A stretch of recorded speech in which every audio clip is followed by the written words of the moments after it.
دوستوں، ان دو ریسرچرز کو اس گہرائی میں آخر کون سی ایسی مخلوق ملی، یا ان کے ساتھ ایسا کیا پراسرار واقعہ پیش آیا کہ یہ اتنے تجربہ کار ریسرچرز بھی وہاں پہ گھبرا گئے اور صرف 20 منٹ ہی ٹھہر سکے؟ تو ان کے مطابق پہلی چیز جس نے انہیں خوفزدہ کیا تو وہ وہاں سے آنے والی انتہائی خوفناک آوازیں تھیں۔ یہ انتہائی عجیب آوازیں تھیں جو کہ اس گہرائی میں بھی انہیں سنائی دے رہی تھیں، اور ریسرچرز کو ایسا لگا کہ ہمارے علاوہ بھی کوئی دوسری مخلوق یہاں پہ موجود ہے،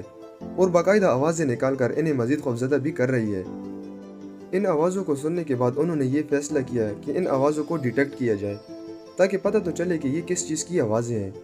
چنانچہ انہوں نے اپنی سب میرین میں موجود ایک ڈیوائس جسے ایکو ساؤنڈر بھی کہا جاتا ہے، اس سے ان آوازوں کو جاننے کی کوشش کی، اور ڈیٹیکٹ کرنے کے بعد جو انہیں اسکرین پہ دیکھا، اسے دیکھ کر ان کے ہوش اڑ گئے۔ انہوں نے ایک پراسرار مخلوق کا سایہ دیکھا جس کے 3 سر تھے، مگر بہت سے ریسرچرز کا یہ بھی ماننا ہے کہ یہ ایک ایلیوژن ہو سکتا ہے کیونکہ یہ کافی ڈرے ہوئے تھے، اور ہو سکتا ہے کہ اسی خوف کی